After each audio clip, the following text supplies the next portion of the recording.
So today is integrals and net change. So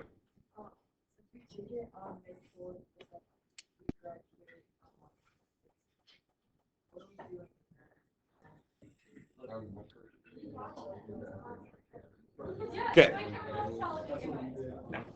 All right, here we go. So integrals as a net change. So this week of material you will see on the AP exam. Okay, this is not stuff that we're just gonna kind of glaze over. This is stuff, and this is kind of now pulling together everything we've done this term and still continue to evolve it so that we can do even more. 7.2 and 7.3 are a little bit different. I mean, they're kind of fun. 7.3 we get into like 3D stuff. And so that's something you will see on the AP test.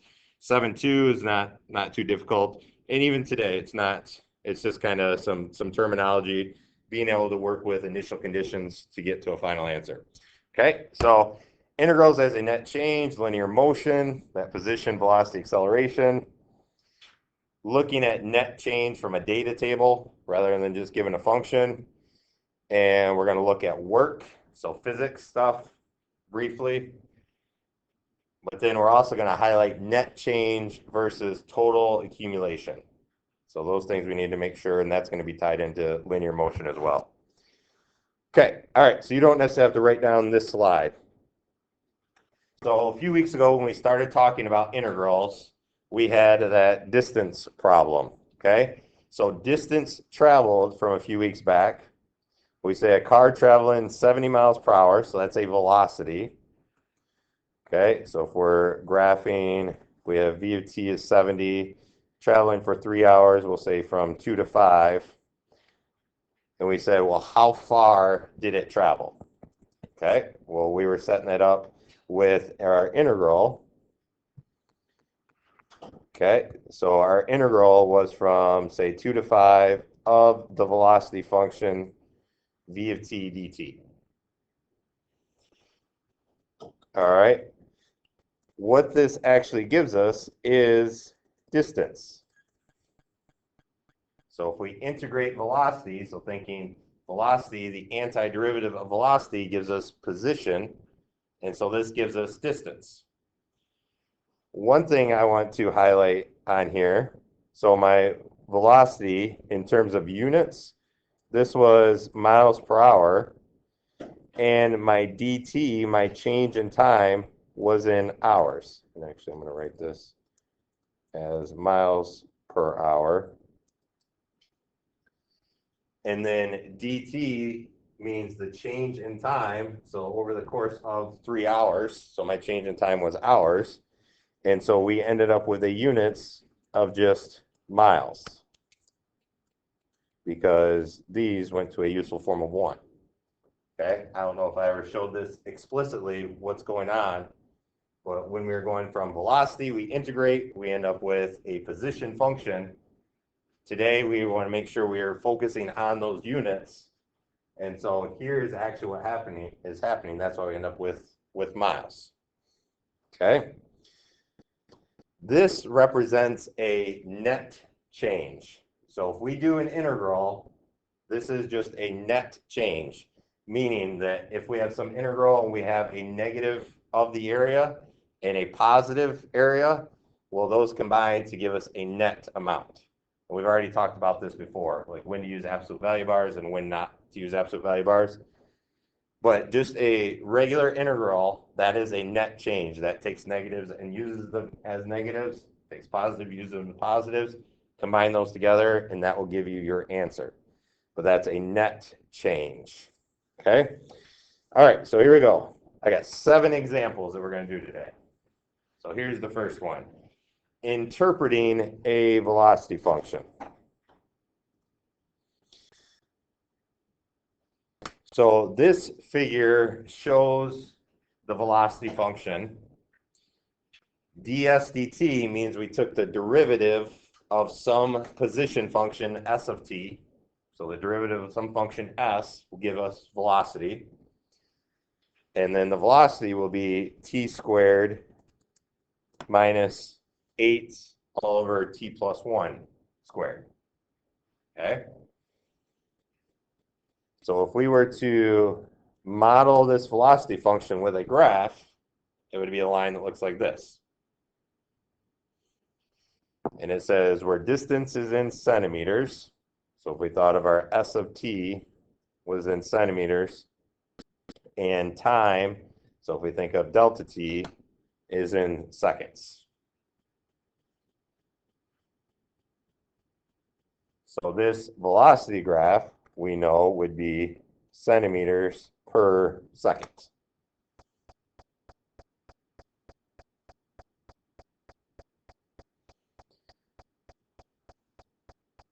So from this graph, I'm asking to describe the motion. All right, if we look at this point right here where our curve is touching our vertical axis, well, this would be at time 0. So if we thought v of 0 into our velocity function, well, that'd be v squared minus 8 all over 0 plus 1 squared, and that would be negative 8.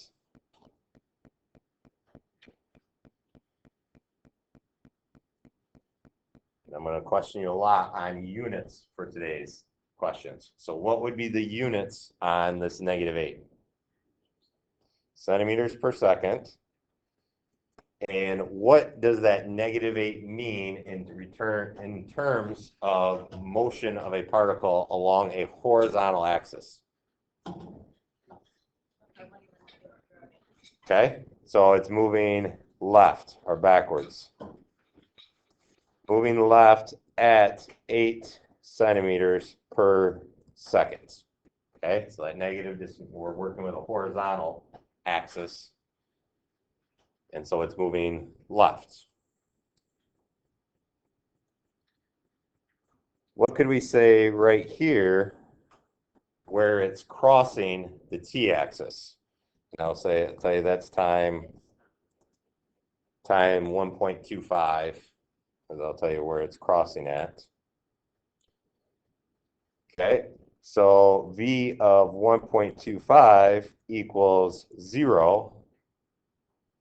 So this tells us in terms of motion that it's stopped.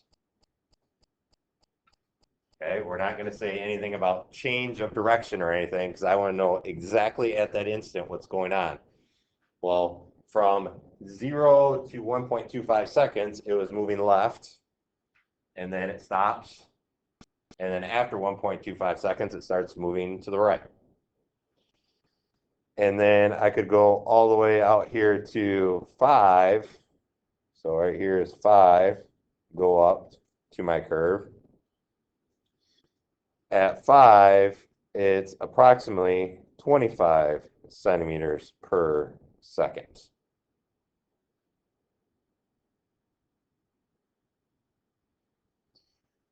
So in order to describe what's going on, I could say it's moving to the right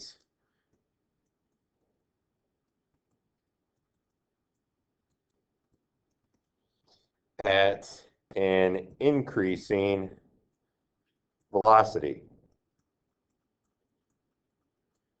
And we didn't do anything with derivatives or antiderivatives or integrals or anything here, simply just interpreting the graph. And the reason I say an increasing velocity, because say here at 3, maybe it's at 5 centimeters per second. And as I go to 4, now I'm up to about 10 centimeters per second. So just looking at the graph, I can see velocity is increasing. I'm not worried about anything about acceleration. I can see velocity is increasing. It's getting bigger. Okay, so I'd say at time t equals 5, it's moving to the right at an increasing velocity. So that's simply describing the motion. So this, we've already done this type of stuff, so this isn't necessarily new. But what we're going to start to introduce is the terms of displacement and distance. Okay, does anybody need me to go back? Everybody got that? You good, Emily? Okay. So now we're going to start talking about position, displacement, and distance and what's the difference? All right, so you're going to be asked questions. Okay, what's the position? What's the displacement? What's the distance? Those all mean separate things, and they're specific things that they mean. So position is simply the separation between an object and a reference point. So if I said 15 feet, I would say my position in terms of my desk chair, I'm 15 feet from that. That's my position. Okay, but again, we also have to think position as an antiderivative of velocity.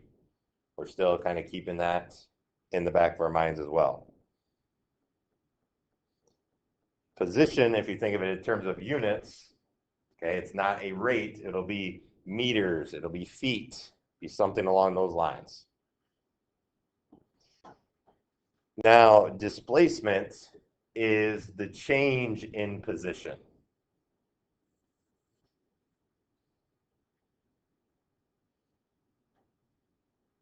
Okay, so right now I'm 15 feet from my desk chair.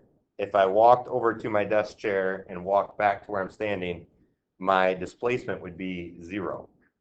Okay, my position did not change on my trip. Okay, my ending, where I started and where I ended did not change.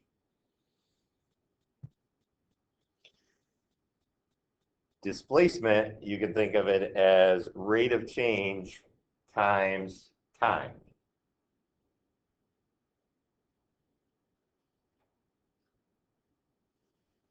And how we're going to think about this, if we were to integrate, say, some velocity function. So velocity could be meters per second. That's a rate of change, so many meters in seconds, times time. That would be like dt. So my integral, normal integral that we've been doing all along, is really giving me, or giving us, displacement. Okay, it takes negatives as negatives, it takes positives as positives, combines those together. So if I have, say, -3 under my x-axis and I have +4 above my x-axis, my displacement would be 1.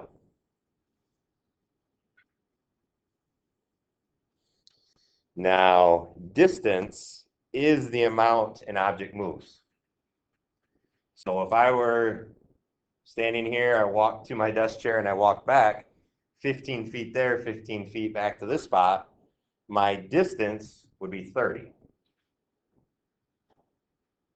So if we were to think of this as an integral, if I thought of walking there was +15 and walking back was a -15, I want to treat those both as positive.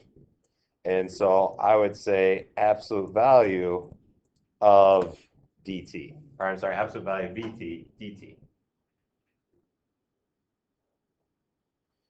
All right, we're going to talk more about those as well. But these three terms, you have to know what these are because they're going to ask you interchangeably in questions.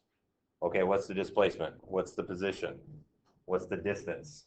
And you have to be able to identify, okay, this is what each of these really means.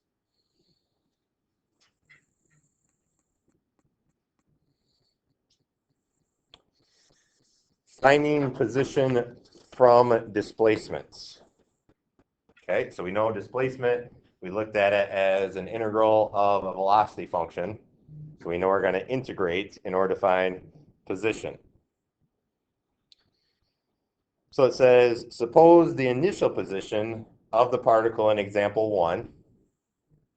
So we had that velocity function, the t squared minus 8 over 1 plus t squared, that function. Suppose the initial position is s of 0 equals 9. So they're going to give you a lot of initial setups to these problems. And we can't overlook that. If they're telling us, that means it's important, we're going to use it.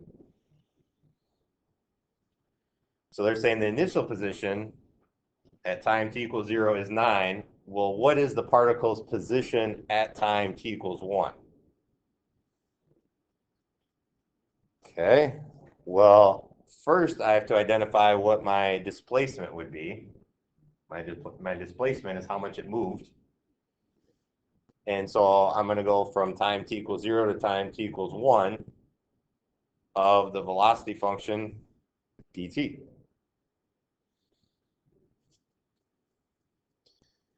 Okay, and again, let's pay attention to units. And so on this one, my v of t would be centimeters per second. My delta t is just in seconds.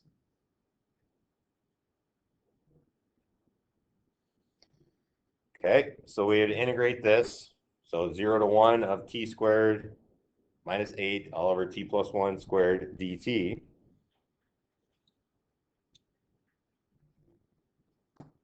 You can just plug that into your calculator, and you could integrate that by hand, but I'm more interested in what we get for our final answer. So we get a negative 11/3. Okay, what are the units on this negative 11/3 going to be? It's just centimeters. Because again, from up here, remember we had centimeters per second times seconds. These went to a useful form of 1. That's why we're ending with just centimeters. Okay, so we're integrate. We get a negative 11/3 centimeters. This is how much it changed. This is the change in position. Okay, so that displacement again, this is how much it's changed. So what I really need to do, I need to look back, okay, during the first second of motion, the particle moves 11/3 centimeters to the left. That's why I got that negative 11/3. But it started at 9, and it'd be 9 centimeters. So really, I'm going to have my initial 9 centimeters plus my change of a negative 11/3 to end up with a final position of 16/3 centimeters. Okay, so the position at time t equals 1, it's at 16/3 centimeters, or that's equivalent to 5.33 repeating centimeters. Okay, that's the new position where it's at. It's 5.3 centimeters away from where it started.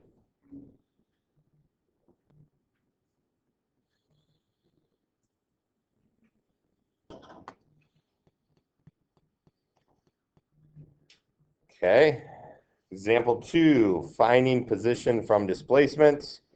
Same setup, but now what is the particle position after 5 seconds? So we know after it started out at 9 centimeters, and then it went to 5.33 centimeters. What is it at 5? Okay, so now our integral would be 0 to 5 of v of t dt. So again, this is one we could put in our calculator. It was the function t squared minus 8 over t plus 1 squared dt.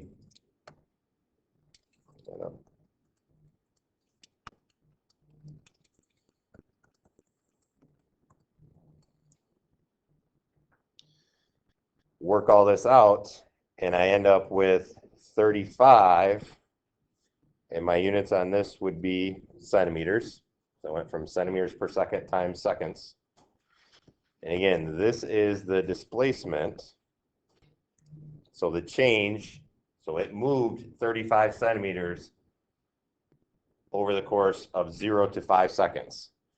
But again, it started at 9, so I would just say 9 plus my change to end up with 44 centimeters. That's the new position. Again, position is meters, centimeters, feet, miles. It's some distance away.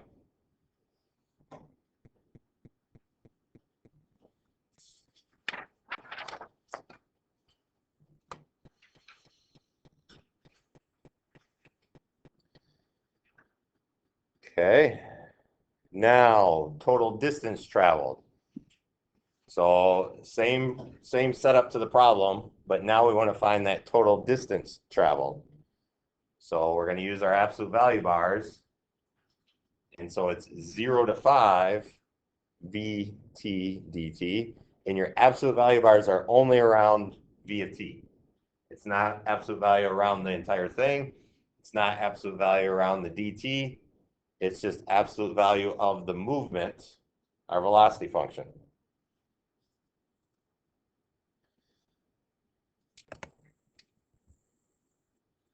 Okay, so this is now total area.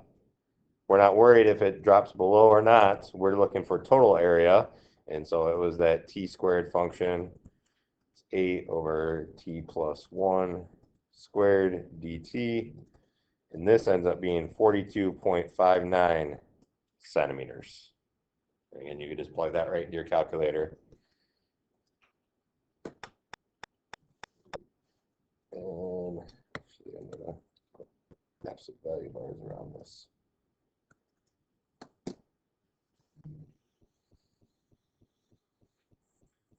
So displacement and distance traveled are different.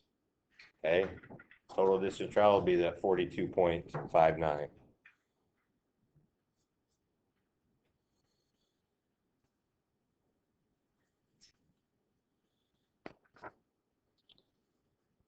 All right, here we go. Example 4, moving right along. A car is moving with an initial velocity of 5 miles per hour. So this one, they're saying v of t is 5 miles per hour. So if I was working through this problem, I would highlight that. Okay, that's something that I can't ignore. I'm going to use that. So a car is moving at initial velocity of 5 miles per hour. So this is a math problem. So just think it like as soon as time starts, it's already moving 5 miles per hour. Okay, just go with that assumption. Okay, and it accelerates at a rate of 2.4 t miles per hour per second. All right, so 2.4 t, the units on this are miles per hour per second for 8 seconds.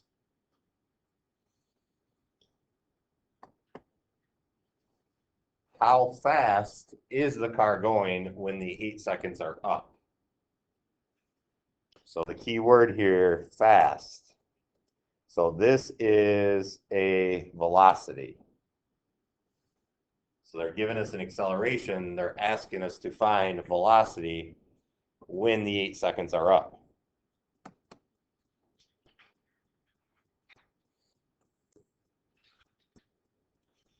All right, so we can write this as a definite integral starting at 0, going all the way to 8 seconds of a of t dt. So this is 0 to 8. A of t is 2.4 t dt. Work this all out, I end up with 76.8.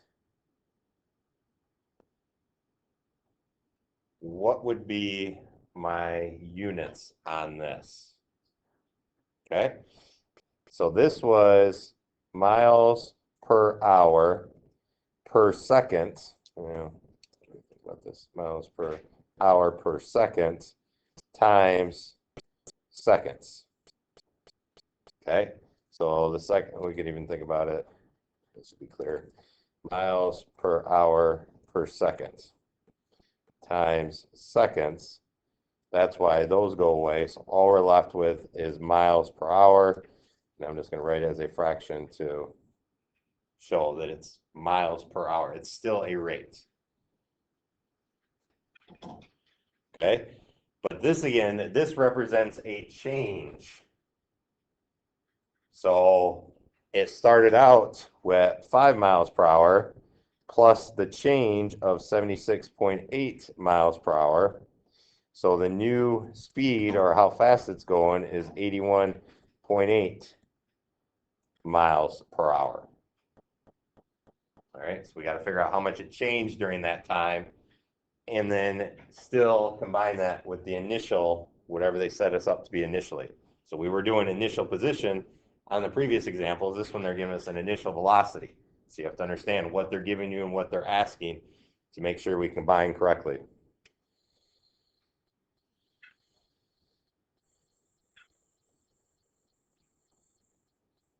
Okay, so that's how fast it's going. How far did it travel during those 8 seconds? So far, we're trying to find a position now.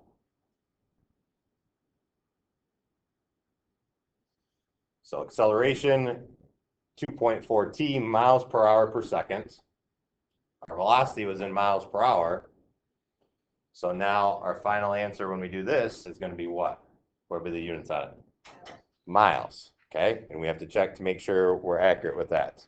So we're looking for position. If we write this as a definite integral, we're still going to have our 0 to 8, but now we want to do v of t dt, because we're trying to go to position. We're not going to do our integral of acceleration because that gives us velocity. We need to integrate velocity.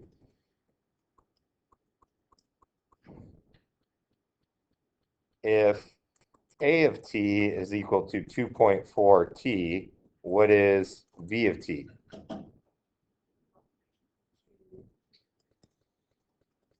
(1.2 t squared) plus c. Good. Okay? And this is important. So c, we could figure out to be what? What's c going to be? 5. Because initial velocity, so v of 0 is 5. If we put 0 in here, 5 is equal to c. Because this would go to 0. We don't have to worry about this. So we know our c is actually going to be 5. So this is 1.2 t squared plus 5 is our velocity function. So in here, we're going to have 1.2 t squared plus 5 dt.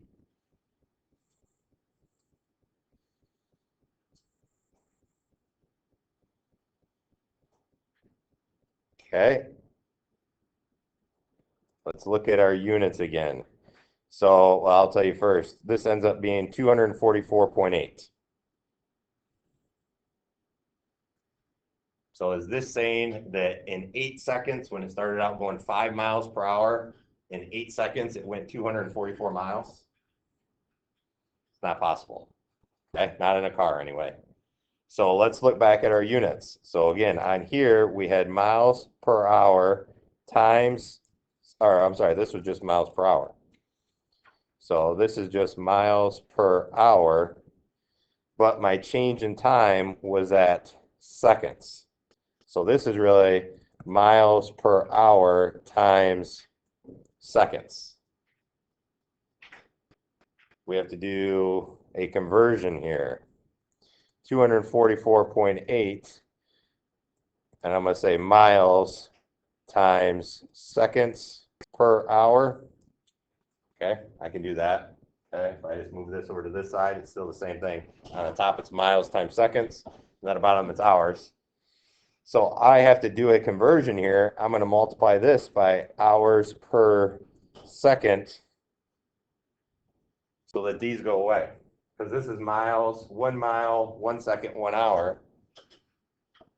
So really, what I'm going to have here is 244.8 miles times 1 second over 1 hour. Well, my conversion is 1 hour is going to be 3,600 seconds. So I've introduced this conversion here because I want to eliminate this seconds per hour. And when I've done there, my units, hour over hour goes to a useful form of 1. Seconds over seconds goes to a useful form of 1.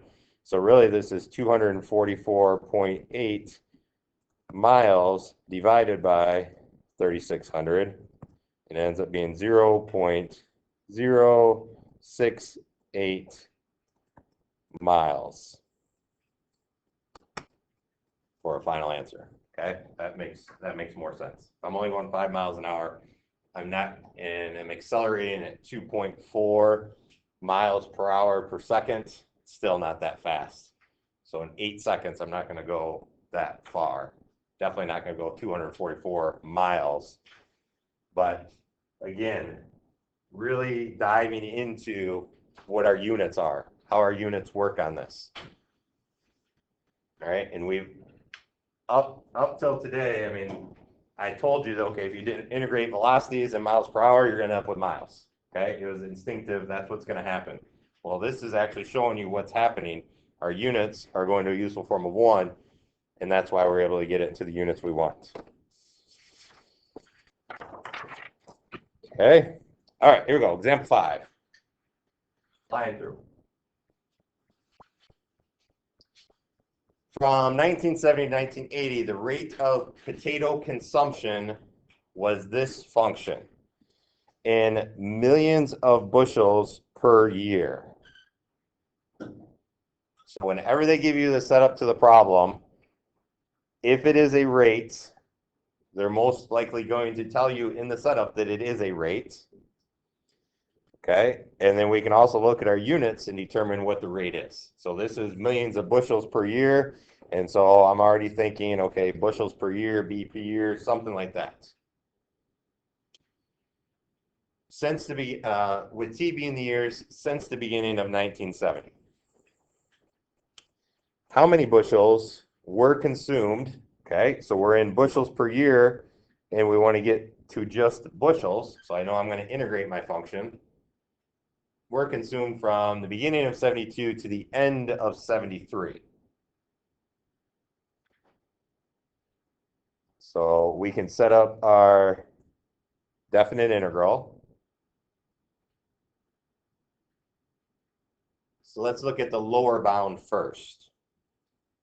From the beginning of 1972, what's going to be my lower bound? Just 2. Okay, because it's saying T being years since the beginning of 1970. So 1970 is my years. Going to 1972, that was 2 years. To the end of 1973, what's my upper bound going to be? 4. Okay, so my bounds are going to be from 2 to 4 of my function c of t dt.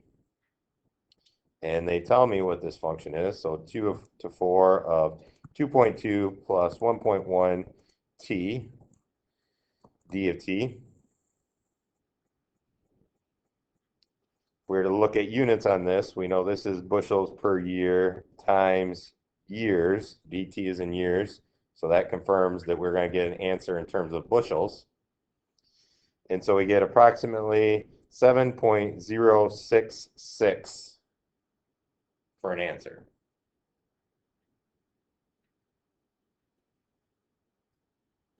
What will be the units on this? Million bushels. So 7.066 million bushels is what we get for a final answer. Okay, so don't mix that up. Don't just say 7 bushels. Okay, pay attention to what's going on. Again, like I circle and underline stuff. I mean, I do that when I'm working through any problem, not just up here for visual reference. Okay. All right. Let's look at net change from a data table. You don't have to write this down. The entire table, you don't have to write that down. You see how we're going to work with it. I'll put these notes in Schoology. You can look back if you want to fill in these numbers, but you don't need to. All right, a pump connected to a generator operates at a varying rate. Okay, so that's a key word, varying rate, depending on how much power is being drawn from the generator to operate other machinery. The rate in gallons per minute, so that's over here. They already showed me that, rate gallons per minute, at which the pump operates is recorded in 5-minute intervals for 1 hour.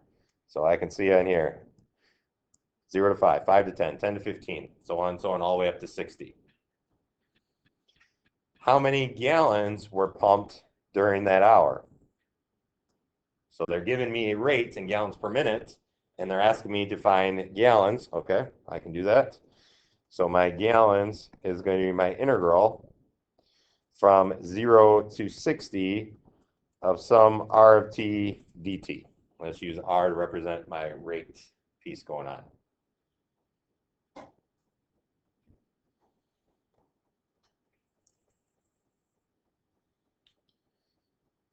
Okay, well, normally we'd put this into our calculator and put in whatever our R of t function is. Well, this one, they don't give us the R of t function. So we're trying to integrate based strictly on the data. So how can we evaluate that? What other strategies do we have rather than just punching into the calculator? If given a set of data. What's that? Yeah, we have approximation methods, and trapezoidal approximation is the most accurate. Okay, so again, trapezoidal rule was that h over 2 times r sub 0 to r sub 1 plus 2, or I'm sorry, not ry, y sub 2, and so on. So h, again, is our interval width.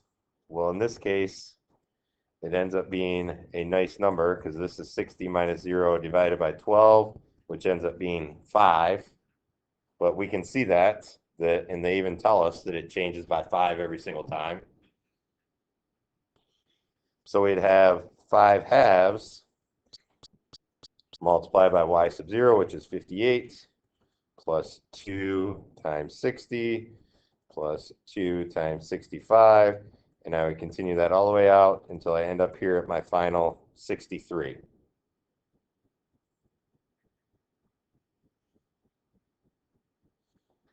Okay, so my approximation here, I end up with 3,582.5 gallons. So we can't forget on evaluating integrals with just a data table. We have all those different approximation methods. And this is a popular AP style question where they simply give you a table. They don't give you the actual function that you need to integrate, but we can find rate of change, or we can find the net change from a data table. Okay, here we go. Work. So work is force times distance. All right, this is the last thing we're going to talk about. All right, so force times distance. One that we're going to talk about is Hooke's law. And this isn't one necessarily you have to memorize. I'm not going to quiz you. AP is not going to quiz you and say, well, what is Hooke's law? We're going to just use Hooke's law. So the force it takes to stretch or compress a spring x units from its natural length is some constant times x. And that constant is k, and that's going to be some force per units of length. So I need my AP physics people in here. What's the units on force? I know. What are my units on, what are units on force generally? Newtons, good. Okay. Per unit length, so we might have like newtons per meter or something like that. Okay. So this is K. This is the units on K. Will be in some like newtons per meter. So force, units of force is going to be in newtons. Okay, but this Hooke's law, F equals K times X, we're going to be able to use to determine work. Okay. All right, so here we go, our last example. It takes a force of 10 newtons. So we know our capital F in that Hooke's law is going to be 10 newtons. to stretch a spring 2 meters beyond its natural length. How much work is done stretching the spring 4 meters from its natural length? So this one's kind of, I should reword it, but this is reworded how you will see a problem. So it takes a force of 10 meters to stretch a spring 2 meters beyond its natural length. So that force of 10 newtons is how much it took to get to that 4 meters. So what was the natural length? 2.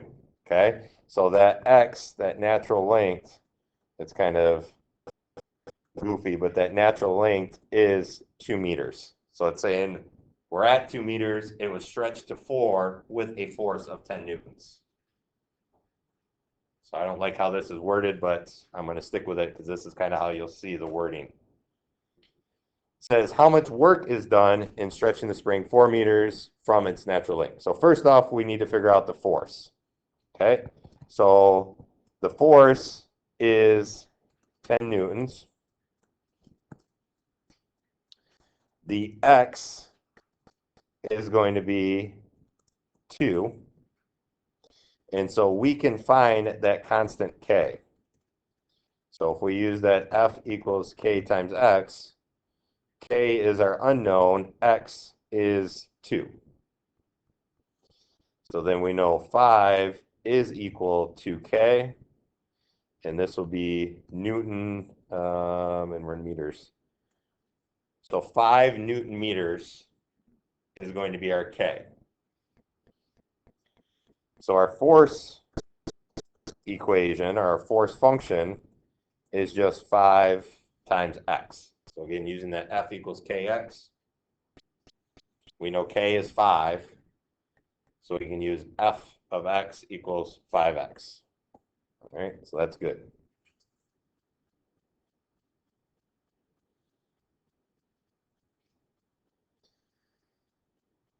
So they're asking us to figure out work, and remember, work is equal to force times distance.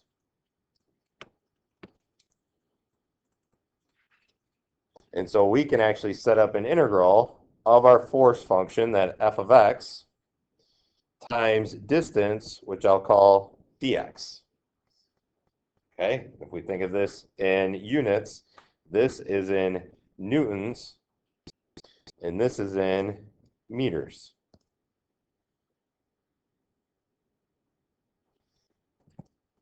Good afternoon, students and staff. Students, as a reminder, makeup exams are after school this week, Monday through Thursday, from 2:45 until 4:15 in Mr. Reed's room, room 330. Mr. Reed will have your exams with him. Makeup exams are 2:45 to 4:15 after school this week, Monday through Thursday in Mr. Reed's room. Thank you. Okay, so we can set up a definite integral. So it went from 0 to 4 meters will be our bounds.